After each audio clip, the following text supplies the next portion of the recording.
এর আগে ছাত্র জনতার আন্দোলনে ক্ষমতাচ্যুত বাংলাদেশ আওয়ামী লীগ এবং এর সব সহযোগী সংগঠনের যাবতীয় রাজনৈতিক কার্যক্রম নিষিদ্ধ করে প্রজ্ঞাপন জারি করে অন্তর্বর্তী সরকার। ব্যাপক আন্দোলনের মুখে দলটির কার্যক্রম নিষিদ্ধের সিদ্ধান্ত নেয় সরকার।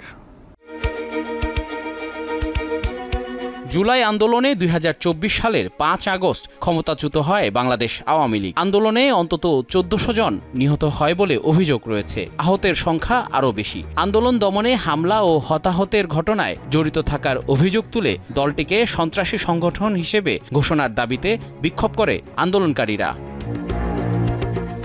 এরই মধ্যে প্রকাশ্যে এবং সামাজিক যোগাযোগ মাধ্যম সহ নানাভাবে আওয়ামী লীগ নেতাকর্মীরা সক্রিয় থাকার চেষ্টা করে। ভারতে অবস্থানকারী আওয়ামী লীগ সভাপতি শেখ হাসিনাও মাঝে মাঝে সামাজিক যোগাযোগ মাধ্যমে অডিও বার্তা দেন।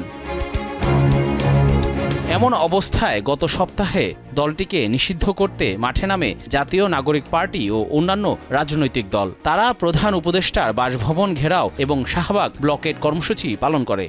আওয়ামী লীগের যাবতীয় কার্যক্রম নিষিদ্ধ করার সিদ্ধান্ত গ্রহণ করা হয়েছে। আন্দোলনের পরিপ্রেক্ষিতে শনিবার প্রধান উপদেষ্টা ডক্টর মোহাম্মদ ইউনূসের সভাপতিত্বে অনুষ্ঠিত উপদেষ্টা পরিষদের বিশেষ সভায় আওয়ামী লীগের কার্যক্রম নিষিদ্ধের সিদ্ধান্ত নেয় সরকার। এরপর রবিবার সন্ত্রাসী কার্যক্রমে জড়িত ব্যক্তি বা সত্তার যাবতীয় কার্যক্রম নিষিদ্ধ করার বিধান যুক্ত করে সন্ত্রাস বিরোধী সংশোধন অধ্যাদেশ ২০২৫ জারি করে অন্তর্বর্তী সরকার।